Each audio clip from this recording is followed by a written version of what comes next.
Having run through in the last few videos an alternative V.A.R for leadership, today I'm taking you back to why. Why is it essential for us to be able to create pause and playback as a leader? It can be what sets us apart and takes our impact and influence to a new level.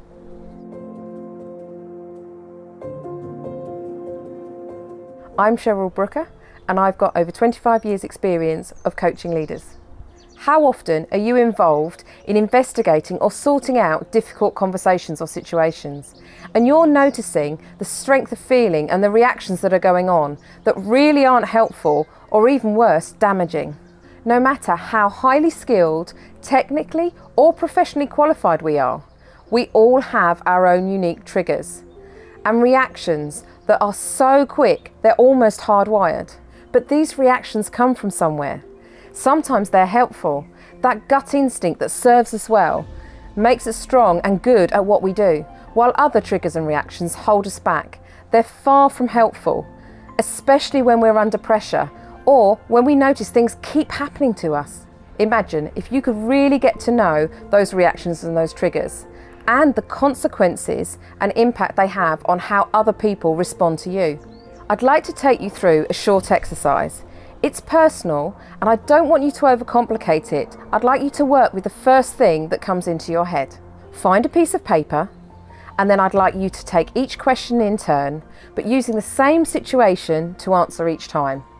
It may help to pause the video as you go through. Think of a time where you were in the middle of a difficult situation or conversation. It may be recent, it may be some time ago, home or at work, but there will be a reason why it comes into your head, so work with it. Now, put yourself back in that situation. I'd like you to write down what was that situation and a few words about what happened. Got that? Right. Still with yourself in that same situation, I'd like you to write down a few words about how you felt. Next, I'd like you to notice in that situation, how did you respond? How did you react? And write that down too. And finally, still in that situation, did you notice how anybody else was responding to you? Looking over your notes, how was it answering those questions? Did things come to mind quickly, or was it quite tough breaking down your feelings and reactions? Have you identified a trigger or a common pattern that you've noticed before? Or are you quite surprised by what's come up from that simple exercise? And probably most importantly from that brief exercise, do you have any idea what might have caused your feeling or reaction in that situation?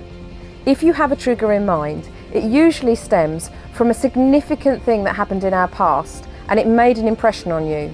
It may not be one event, it may be something that happened time and time again. Either way, our reactions are learnt over time. They're in our subconscious. They protect us and they're ways in which we cope in difficult situations. But these learnt patterns of behaviour are our default, especially when we're under pressure. However, if we are curious, brave and courageous leaders, we'll invest time out to get to know our patterns of behaviour and use them for greater influence and impact in how we lead.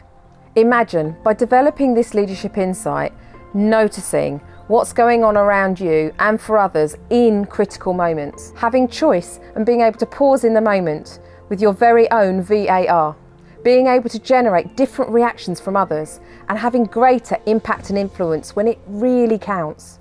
I hope these videos have got you curious about developing your own leadership insight, because leadership, it's personal.